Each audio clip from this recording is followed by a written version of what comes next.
Alhamdulillah, wassalatu wassalamu ala rasulillah, amma ba'd. So tonight we'll talk about the mission of Prophet Nuh alayhi salam and some of his qualities. There's one surah in the Quran which is called Surah Nuh, and this surah only talks about Nuh and no one else. Can you think of another surah that talks about only one prophet? Should be easy. Yeah. Surah Muhammad. Surah Muhammad, yes, but it has different topics. It's not just about Prophet Muhammad. Anyone else? Surah Maryam. Surah Maryam. Does it only talk about Maryam? No, it talks about Surah Yusuf. Exactly, Surah Yusuf alayhi salam.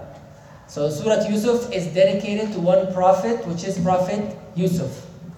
Likewise, here we have Surah Nuh talking about Nuh alayhi salam and no one else. So Allah subhanahu wa ta'ala said in the beginning of the surah, "Inna arsalna Nuhan ila qawmihi." We have sent Noah or Nuh to his people. أن أنذر قومك من قبل أن يأتيهم عذاب أليم. The mission of Prophet Nuh, peace be upon him, was to warn his people. And that is because usually people go astray. Just the entropy, right? The fact that anything around you, if you don't tend to it, if you don't take care of it, it will go corrupt. It will break.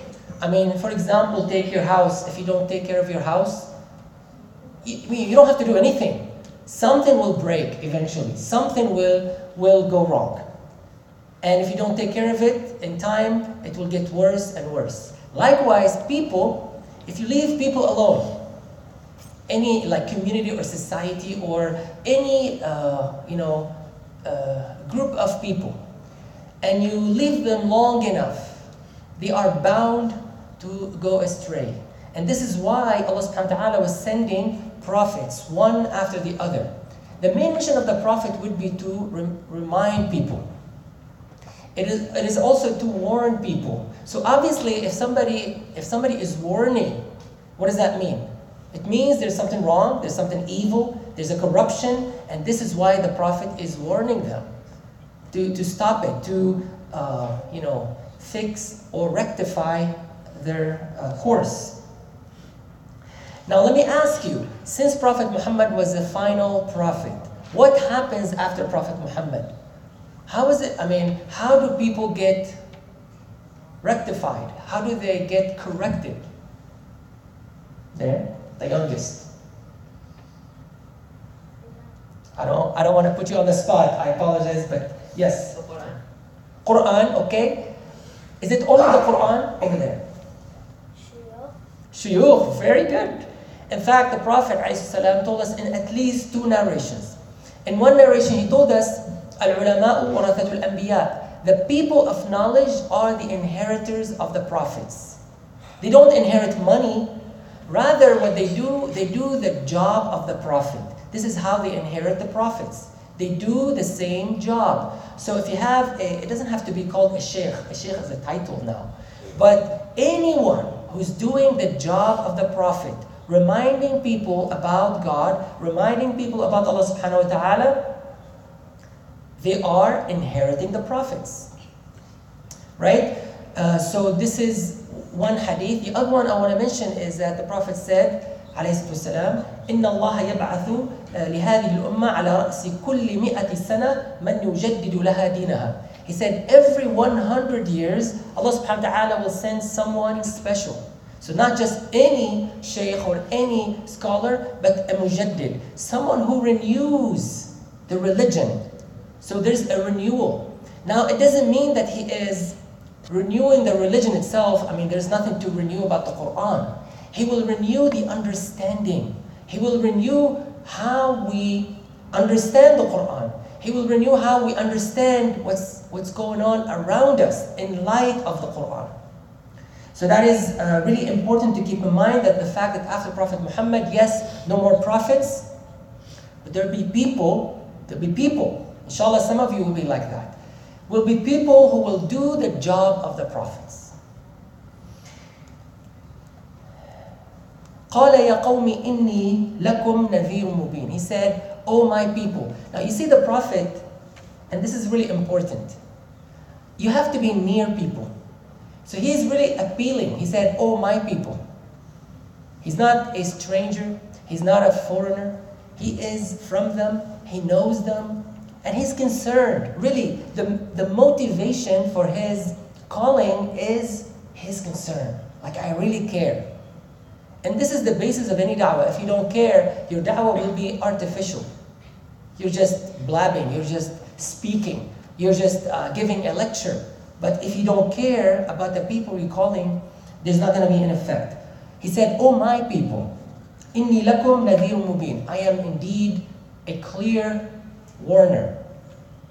I have a job to do, and I am warning you because I care. أَنِ اعْبُدُوا اللَّهَ وَاتَّقُوهُ وَأَطِيعُونَ. Number one is you worship Allah. This is always, if you look at any prophet across history, the number one job, the number one mission was to call people to worship one God. Worship one God. اعْبُدُوا اللَّهَ. And fear Him. And follow me. Now here, أطيعون, obey me, the reason he's saying that is because he's guided by Allah. So for example, if you're going to go and call people, do you say, "Oh people, obey me"? Do you have the same authority as a prophet? What do you think? No. So what we do, we say, "Oh people, follow Prophet Muhammad, peace be upon him." You don't say, "Oh, follow me." You don't have that authority. You have not been sanctioned by God. You have not been authorized by Allah subhanahu wa ta'ala to say that. But these prophets were, because they were guided by Allah subhanahu wa ta'ala. They received revelation from Allah. You do not receive revelation from Allah. I do not receive revelation from Allah, right? So that is the difference.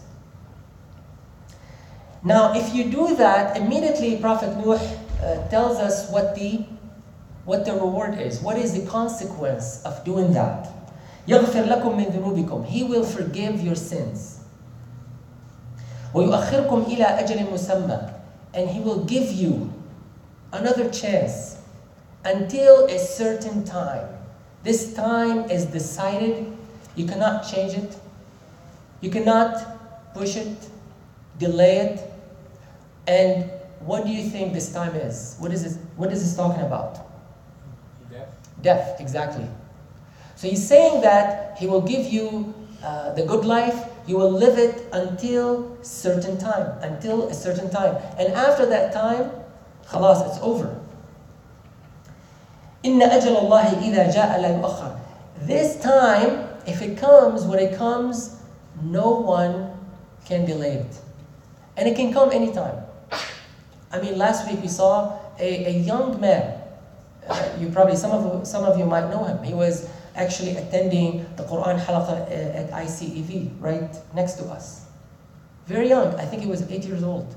So death does not discriminate. He's not going to say, "Well, you're too young to die." There's no such a thing. No such a thing.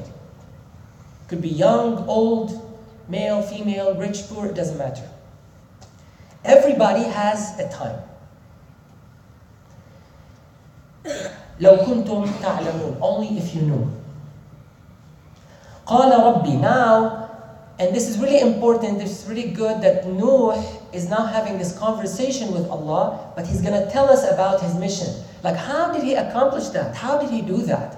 Now we read in a different place in the Quran, and we mentioned that last time. How long was the mission of Nuh? How long did he stay calling his people to Islam? Anybody? Do you remember? Someone other than Ayub? Anyone? Yes. 900 years. Close. Omar? 960, around that much. 950. Excellent. So Nuh alayhi salam stayed calling his people 950 years. Just calling. So we're not accounting for the time before he was a prophet or after he finished calling, because after the flood, we don't know how long he lived. Just calling his people took 950 years. Now, why do you think Allah subhanahu wa ta'ala, Allah knows best, but why, can you guess why Allah subhanahu wa ta'ala told us about the length, the duration of Prophet Nuh's call? Why do you think? Yes? To kind of get across how hard they saw him. Exactly. Like the fact that he did it for 950 years, now I want you to combine that with what we're going to see now. Like I want you to put into perspective the duration and what Nuh was doing in that duration. And then you see how amazing and how hard it was at the same time. What he did. And I'm going to make it so real for all of us. All those quitters. All those who say, oh, it's too hard, life is too hard. I want you to, for a few moments, live what Nuh had to deal with. So now Nuh speaking to Allah and speaking his, his challenge, his hardship, his patience, his ordeal. So he said, "O my Lord, I called my people day and night, day in, day out, every single day. دعوت قومي ليلا ونهارا." Imagine, it's not only your day job, you're doing it at night. None of us, whoever is working or going to school, you don't do it round the clock. Basically, Nuh alayhi salam is saying, I'm doing this round the clock. Even when I don't do it, I'm thinking about it. So imagine someone living his mission, living his vision 24/7. This is basically what Nuh is saying.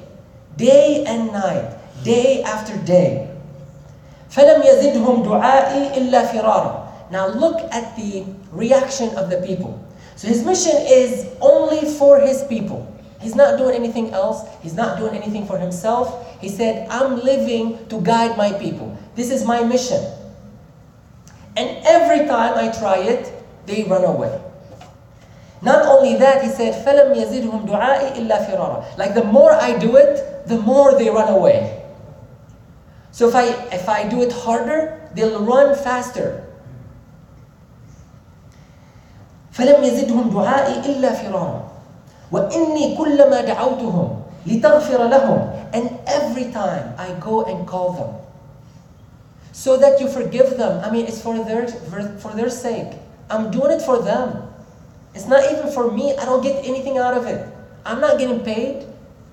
I'm doing it so they are saved, so they are forgiven. And look what they do. Look how they react.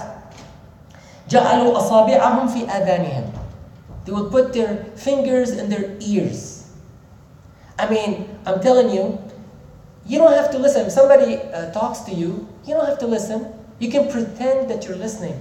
But if you stick your hands in your ears, now it's different. Now you're challenging this person.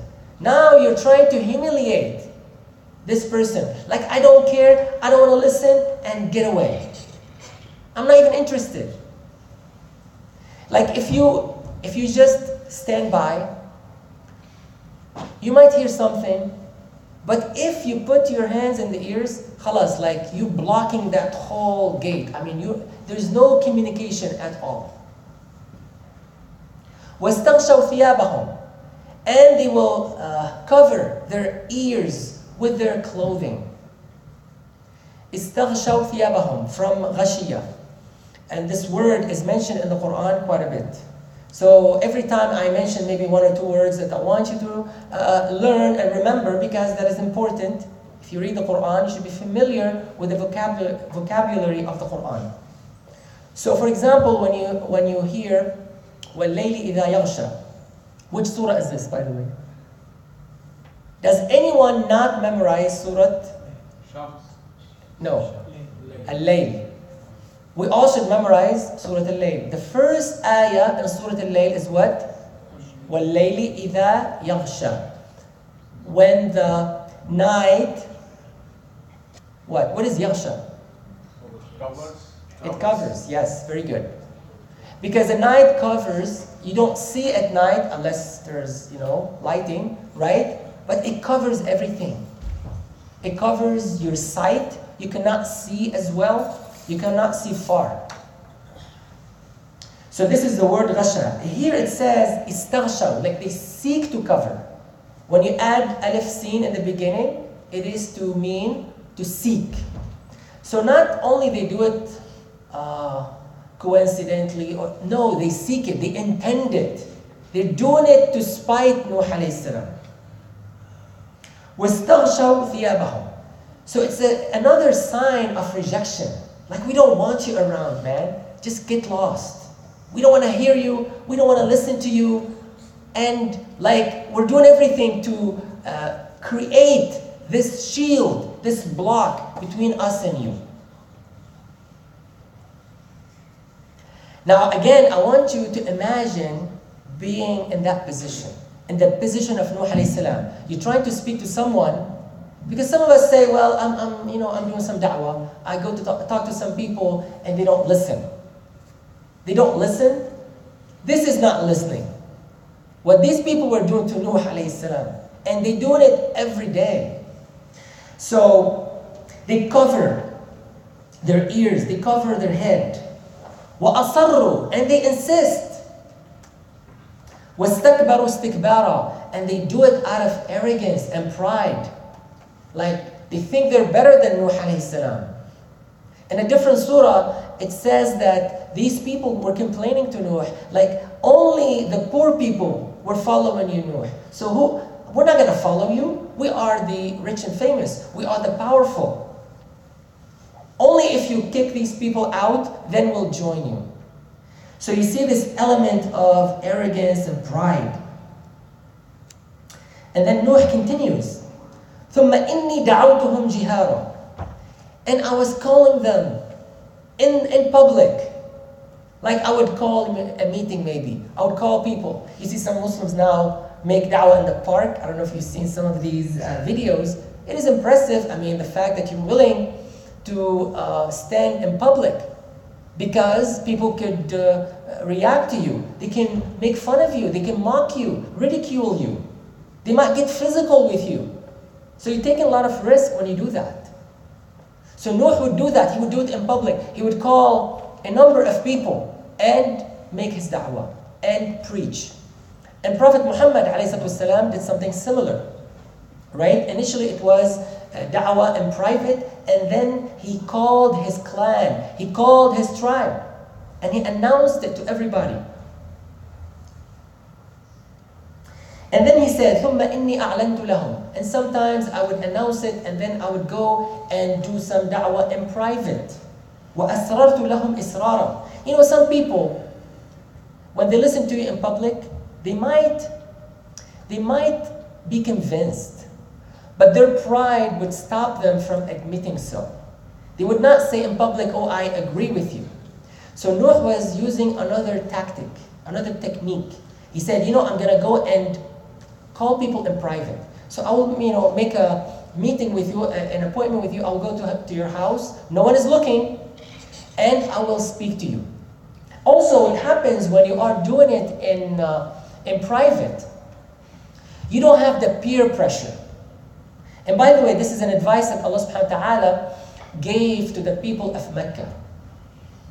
قُلْ إِنَّمَا أَعِذُكُمْ بِوَاحِدَةٍ, in Surah, what surah, do you know? Sabah, right? أَن تَقُومُوا لِلَّهِ مَثْنَى وَفُرَادَى ثُمَّ تَتَفَكَّرُوا مَا بِصَاحِبِكُمْ مِنْ جِنَّةٍ. When you look at in this ayah, it's really interesting. Allah subhanahu wa ta'ala telling the pagans of Mecca, if you really want to be guided, go and talk to Prophet Muhammad in ones and twos, like only by yourself, or just take someone else. Just take another friend. Don't go in groups. Because when you're in a group, you're going to look at each other. And you're going to feel the pressure from your peers. They're going to look at you, hey, don't do it, man. You're with us. Don't go follow Prophet Muhammad. But if you're in private, now you're going to think about the message, not the people around you. So the advice of Allah to these people, He said, you really want to know the truth, go by yourself furada, or at most 2 people at once. Go 2 people at a time. And then think, use your intellect. So this is also important that Prophet Nuh alayhi salam was very flexible in his approach. Nowadays, some people say, I tried once and I tried this method and no one is listening. It's their problem. No, no, no. This is now how you call people to any message. You have to be flexible and you have to try different methods and see what works. فَقُلْتُ اسْتَغْفِرُوا رَبَّكُمْ إِنَّهُ كَانَ غَفَّارًا. Now look at, so now we understand the method of Prophet Nuh. Now we're going to see a little bit about the content of the message. What was Nuh telling his people after all? It's all about them. It's not about him. It's not about him at all. Nowadays, when you look at certain callers and certain speakers and du'at and so on, you think they're calling people to themselves, not to Allah. It's about them. When you look at Nuh alayhi salam, it was about his people, not about himself. He was not concerned about himself. So look what he said. فَقُلْتُ اسْتَغْفِرُوا رَبَّكُمْ إِنَّهُ كَانَ غَفَّارًا. He said, you guys, you people, all I want from you, seek forgiveness from Allah. That's all I'm asking. Admit it. You make mistakes. Just seek forgiveness from Allah. Now you see that he only said one command. Not many, not 20. Just admit one thing. Follow one thing. Say astaghfirullah. And then look what happens. إِنَّهُ كَانَ غَفَّارًا. Allah subhanahu wa ta'ala is indeed ghaffar, someone who accepts forgiveness. If you seek forgiveness, He will accept it. يُرْسِلِ السَّمَاءَ عَلَيْكُمْ مِدْرَارًا. He will send rain from the sky. And it'll be in abundance, midrara. So you get a lot of rain. Because obviously, rain is a symbol of sustenance, provision. You're going to be rich and wealthy. You're going to have lots of resources around you. So rain is a symbol of being wealthy and being powerful and receiving the blessings of the heavens. وَيُمْدِدْكُمْ بِأَمْوَالٍ وَبَنِينَ. And on top of that, you're going to be blessed by many children. Now that indeed is a blessing, especially in the old days, because usually, people needed help in the field. And it's usually your children who will come and help you. Nowadays, you'll be lucky if they get off their, Xbox or something. In the old days, as soon as you could carry something or do something, you are employed by none but your father, your parents. They will make good use of you. So having more children or many children was a sign of wealth and power. So He's going to give you 2 things. He's going to give you lots of money and lots of children. Now again, all of this will happen when you seek forgiveness from Allah. Now you notice Prophet Nuh alayhi salam does not even speak about the hereafter. All his promises were things to happen in this life. And that is very interesting, because you might say istighfar is a thing of the hereafter. Like, I'm seeking forgiveness from sins. So how come the reward is in this life? So we're going to talk about this in a minute, inshallah, because it is very interesting.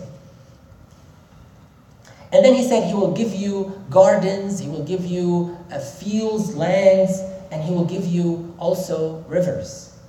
So you can see, all kinds of reward for saying astaghfirullah. And this is why this is something you do not want to forget. You do not want to omit. You do not want to neglect. Now, what I want to do now, inshallah, I want to stop and let us think about the qualities of Nuh alayhi salam. First of all, do you think that Nuh alayhi salam was successful in his mission? Yes. How many yeses? Maybe. Maybe. What do you think, Zakaria? He was very successful. Okay? Now, in the Quran, in another place, it says, وَمَا آمَنَ مَعَهُ إِلَّا قَلِيلٌ. Only few people believed in Nuh. What do you think now? Was he successful? Only few people believed in Nuh. So imagine someone doing this day and night for 950 years, doing nothing else but calling people to one message, very simple, and only few people believe. Yaman will tell us. A few people were like what was left of this country. No, that was before the flood. After the flood, there's still only a few people. Okay, So technically the whole country. very smart. But let us dig deeper, a little deeper. Was he successful? Yes. Yes. Yes.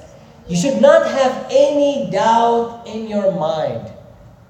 It's not about numbers. Muslims, especially today, keep making that mistake over and over again. We are so impressed by numbers. Oh, this man has 1 million followers. Oh, this sheikh has, 2 million fans on this or that, on Facebook or Twitter. It's not about numbers. It is about not quitting. It's about sticking to your goals, to your mission. It is about doing your job and not worrying about Allah's job, because it is Allah who guides. See, the mission of Prophet Nuh was not to guide people. You cannot guide someone. You cannot change someone's heart. His mission was to convey, to deliver the message, to keep at it, and not despair or quit. So in that regard, he was very successful because he did not quit. He kept at it. He never felt tired or bored.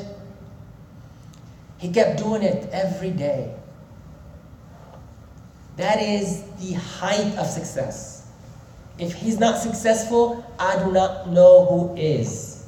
In fact, if you want to study success, you learn it from the prophets. So now I want you to tell me one criteria or one trait of success that you can take from the story of Nuh alayhi salam. What is it? Never give up. Never give up. Can you give me like one word? Yes. Why? You raise your hand. He just said it. That's all. Yes. Persistence. Very good. Persistence.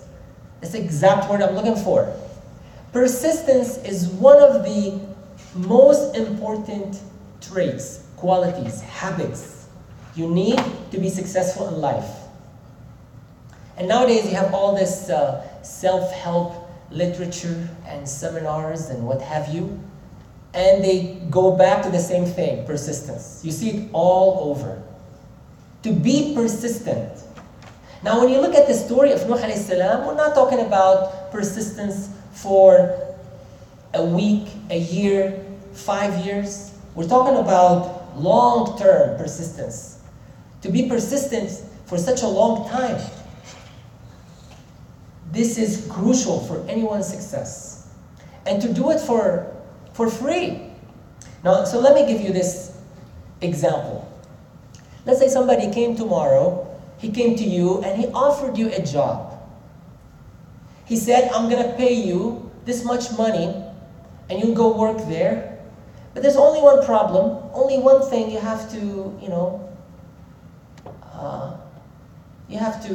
adjust to. I'm going to send every morning someone to bother you. Like he's going to get on your, on your nerves. If you speak, he's going to speak over you. If you tell him to do something, he will mock you. And he will do the opposite of what you said. Would you accept that job? No. How many will accept such an offer? Oh, how much is he paying? Okay, that's a very good question. How much is he paying? Persistent. Okay, well, If I told you he's going to pay you, I don't know, he's going to pay you $50,000 a year, would you accept it? No. Of course not. 50,000? That's so... Okay, what about let's... Except $2 million. Huh? Except Oh, let's not go that far yet. Let's raise it up to 100,000. Would you accept it? No. What about every day? Someone will come and bother you. Keep that in mind. What about $500,000 a year? Yes. You'll take, some of you will take it, so fine. It's okay. Speak for yourself. Some of you will accept it. Can I fire We have a question. Yes. How long will he bother you? Every single day until you quit. Can I fire him? You cannot fire him. He's employed by your manager, by your boss. Yes. When exactly do you get paid? Like at the end of the year? No, you get paid like everybody else, like every 15 days or every once a month or something like that. 15 days, $500,000? No, you get paid. I'm giving you the yearly salary. This is how they measure I'll do it. the 15 days, $500,000, and then you do the Yes. Isn't there a way, like, if you apply for the job and then, like, you can up your rankings and then you can fire the person that keeps on bothering you? Okay, nice try. I'm trying to make a point here. So again, don't kill my example. You might say, well, I will accept it maybe after, maybe if I'm paid maybe a few $1 million, then I'll look into it. It is so hard. Nuh alayhi salam was doing it for free. And he did it every single day. This is a definition of persistence. Now there's something related to persistence, which is also very critical, very key to success in life. And only few people can do it. Okay, and this is why you don't have many successful people walking around, right? You look around you, the vast majority of people are not successful. They might be mediocre success. I mean, you might see a lot of people doing just good enough, but not excellent, right? The successful are always very, very few. As they say, it's very lonely on the top, right? Only few people make it to the very top. And it doesn't matter, I mean, Muslim or non-Muslim, if they have these qualities, they will be successful. So this quality I'm going to mention is even more important than persistence. And it's related to it. It is basically, listen carefully, everybody, you'll need it in life. If you can do it, it's not easy. It is your resilience to rejection. Do you even understand that? He said, wow, so you must understand it. Oh, so let me explain. Let me water it down. So what is resilience to rejection? So you go in life and you know, you're gonna have to, eventually, you're gonna have to ask something from someone. You're looking for a job. Obviously, you're asking for a job. You need to call someone. And most people will tell you no the first time. And most people will say, okay, I got the response, it's a no, so obviously I don't have a job, or I don't have this, or they don't like me, or they don't want me. So the vast majority of people will quit from the first time. Few people will try again.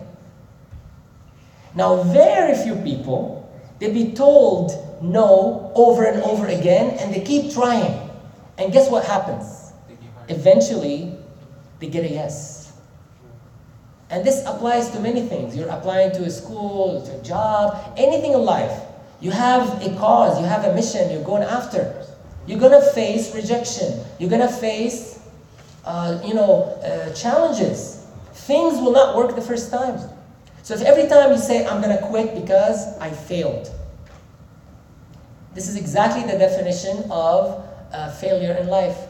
Because if you translate a temporary defeat to a failure, khalas, it's over. But a temporary defeat does not have to be a failure. You're going to say, I'm going to try again. Maybe next time it will work. I'm not going to stop until it works. So look, let's revisit what Nuh did, right? Because Nuh was rejected every single time. He didn't say, well, it works sometimes. No, he said, every time I call them, right? وَإِنِّي كُلَّمَا دَعَوْتُهُمْ. If you translate this word, وإني كلما دعوتهم, like every single time I call them, they reject me.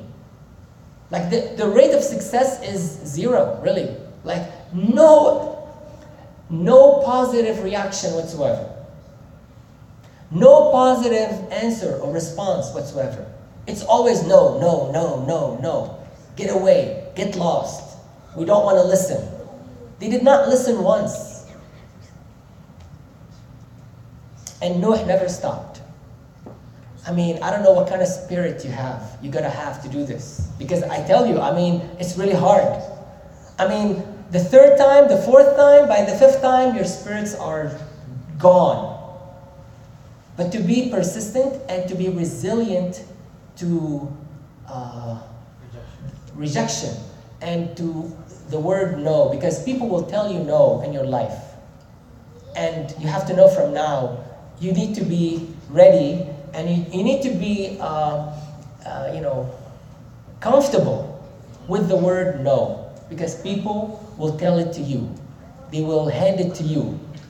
No, sir, not here. Go back, get lost. You're gonna hear it in your life. So get used to it. Okay.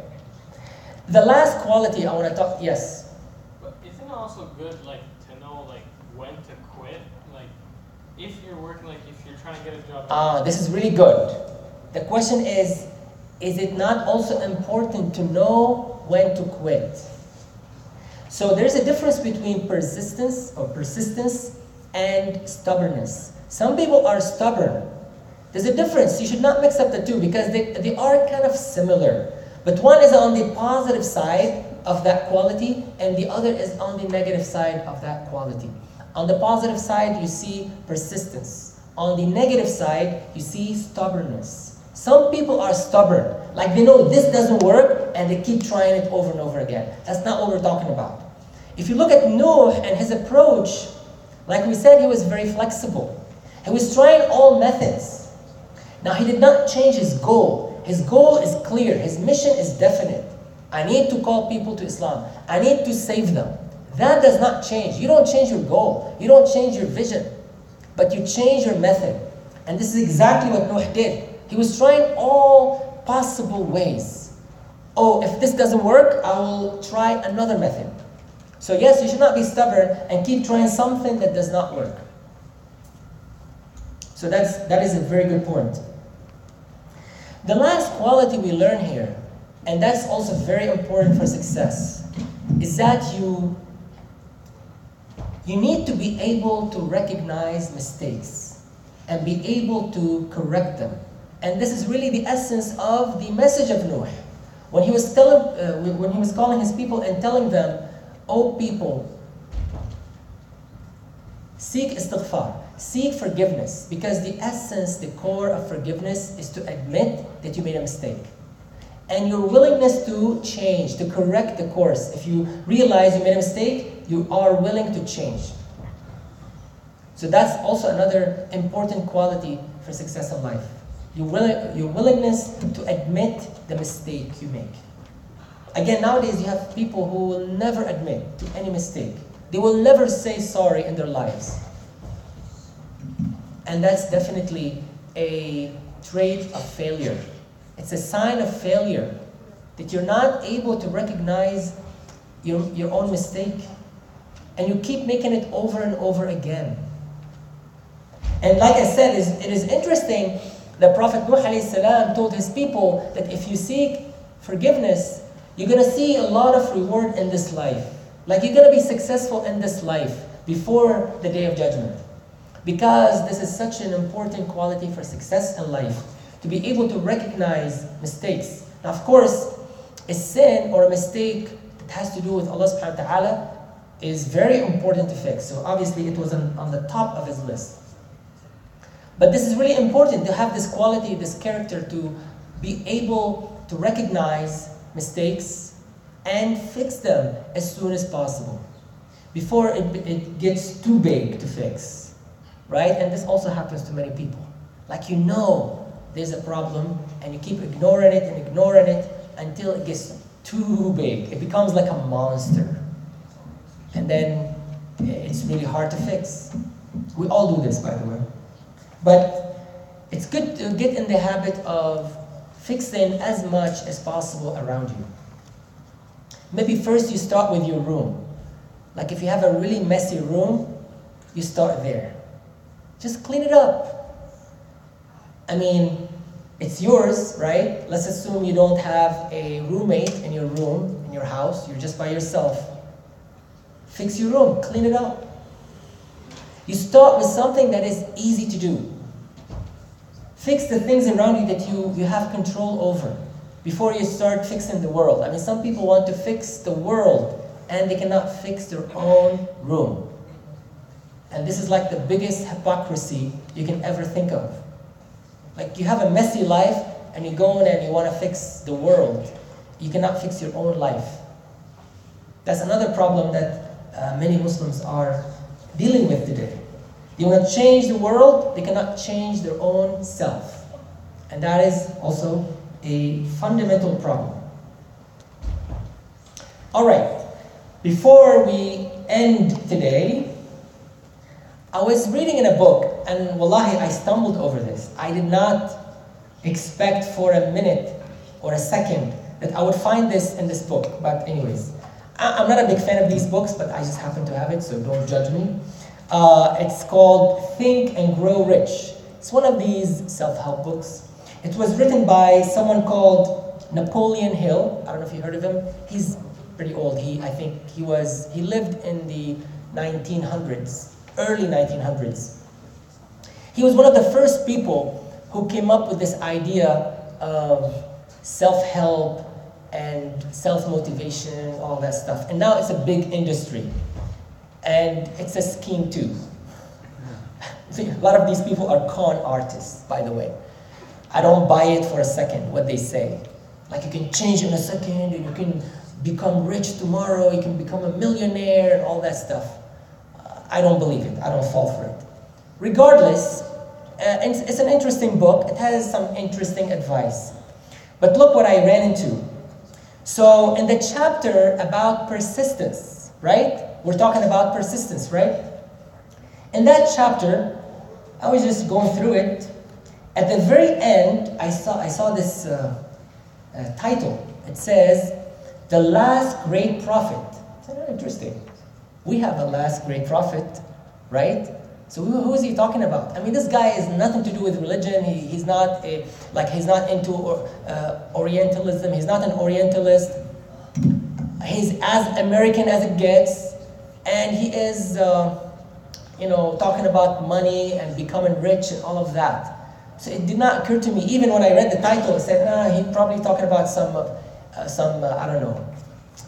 money prophet or something. I don't know. So then he said, Muhammad was a prophet. I mean, I'm reading what he says. If you like, one of you can come and read it. Any volunteers? Come, Omar. Now, obviously, when we read this, keep in mind, he's not a Muslim. He doesn't know much about Islam. But he knows enough to say this, and it's impressive. So we're not going to agree with everything he said. But it's good to read some of it. So we're not going to read everything. It's like a page and a half. We're only going to read maybe the first and the last passage. And you're going to be surprised. Now, this is pre-Islamophobia. So you're going to see the tone a little different. He was a bit more just, even-headed, unlike what you see today, unfortunately. So, Omar, you can be on camera. All right, you're going to be famous. There you go. Say hi. Salam. Okay. Right here. Muhammad was a prophet. Just read, I'll tell you what's up. You just read the passage, and I'll give you the mic.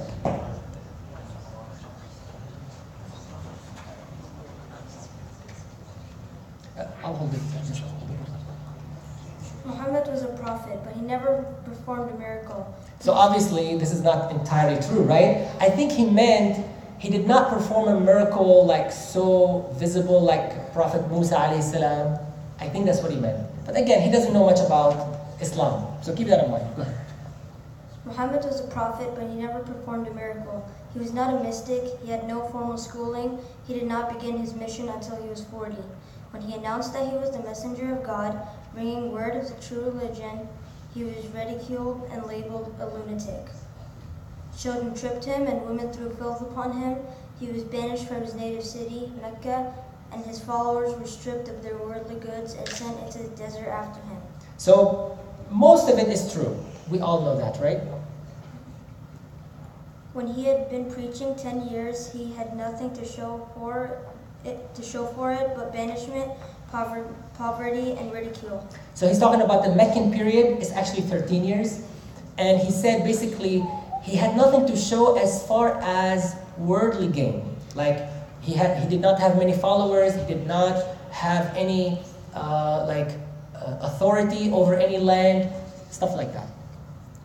Yet before another 10 years had passed, he was dictator of all Arabia. So we don't say dictator, but he basically was in charge of all Arabia. Ruler of Mecca and head of the New World religion, which was to sweep to the Danube, this is like a river in Europe, someplace. Danube and Pyrenees before. Pyrenees, this is like a mountain, I think in France. So this is how far the Muslims got. Before exhausting the impetus he gave it. That impetus was threefold: the power of words, the efficacy of prayer, and man's kinship with God. Man's kinship with God. In fact, he got a lot of it right. He's basically saying that this is what made Muslims so successful, the fact that they relied on these three pillars. One was the power of the word, because Muslims relied a lot on recitation and memorization and, a lot of the oral tradition. And the second part was prayer. And the third one was closeness to God. So he got a lot of it right. So let us skip. He talks a bit more about the life of the Prophet, peace be upon him. But let us skip to the last one. The last passage is really amazing. So go ahead. The rise. The rise of Islam began. Out of the desert came a flame which would not be extinguished. A democratic army fighting So he said a democratic army. I'm not kidding. This is all in here. A democratic army fighting as a unit and prepared to die without winking. I think wincing. Wincing. Like you don't. Yeah, go ahead. Without wincing. Muhammad had invited the Jews and Christians to join him, for he was not building a new religion. He was calling all who believed in one God to join in a single faith. So to some extent this is true because the mission of Prophet Muhammad and it is mentioned in Surah Al-Baqarah that I'm inviting all of you to just worship one God. Can we not agree?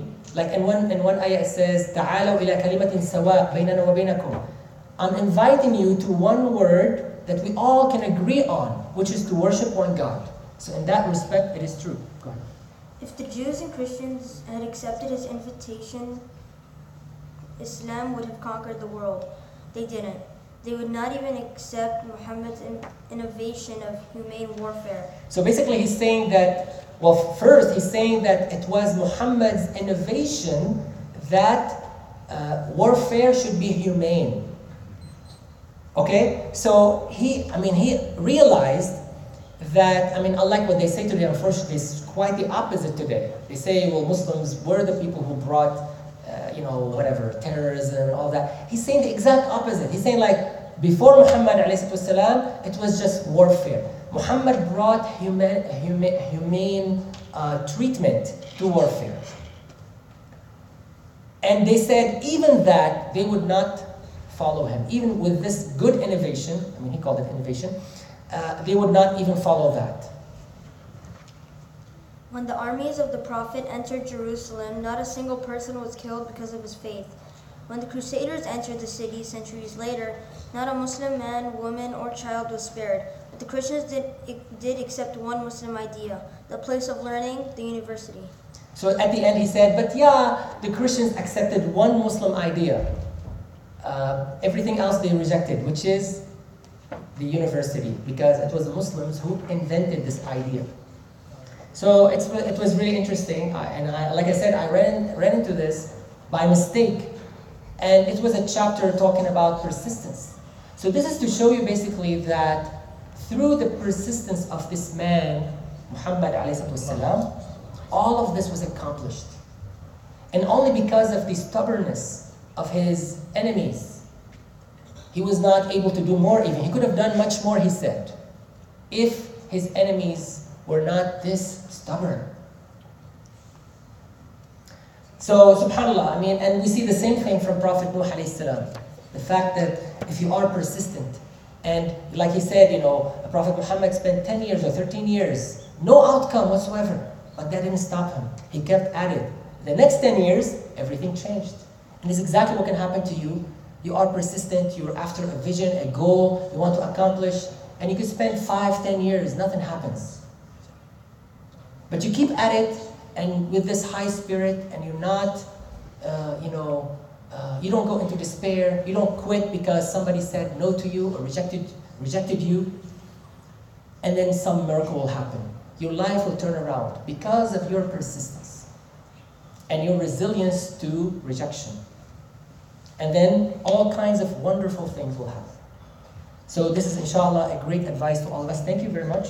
You did a great job.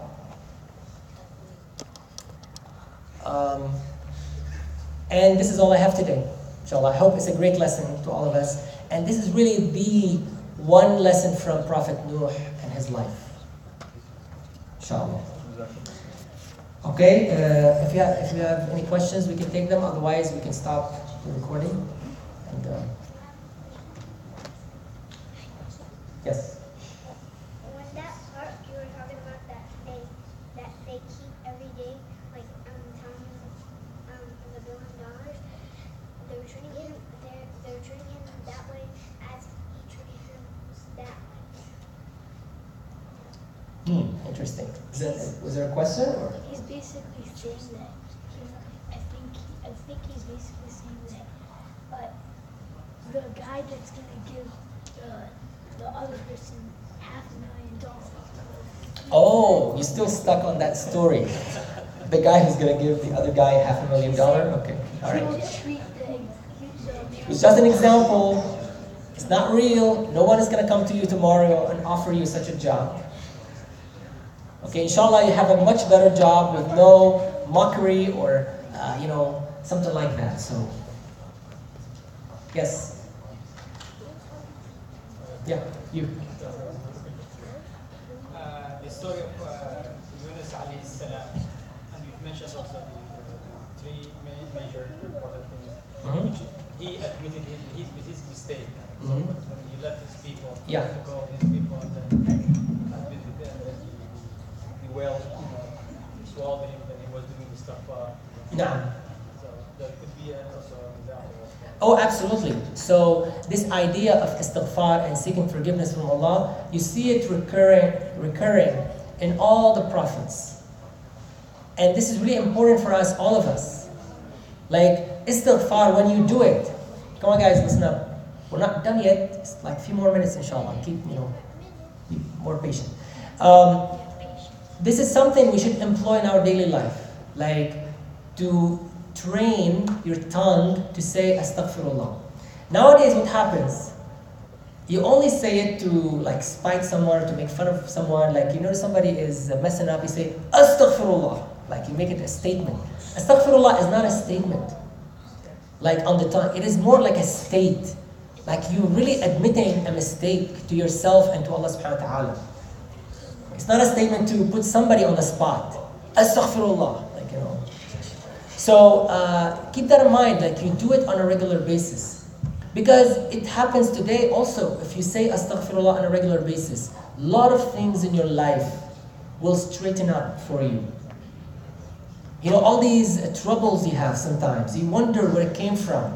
Like nothing is working, my life is so hard, it's so terrible, I feel awful all the time. Say astaghfirullah. It heals. Astaghfirullah heals. It was true at the time of Nuh alayhi salam. It is still true today. Especially now with all the challenges we have in life. Wallahi, we have so much going on. Even young children have so much stress. Can't believe that. I mean, this is unbelievable. Even young children, because of all of the, all of the responsibilities we throw on everybody around us. So life is not easy. So you need astaghfirullah. Astaghfirullah is your companion. Anything else, inshallah? Okay, we'll stop here. And Yes. we'll do the quiz. We'll do it after I quit. I'm not sure. I need to see how to finish. It's gonna be a weird question.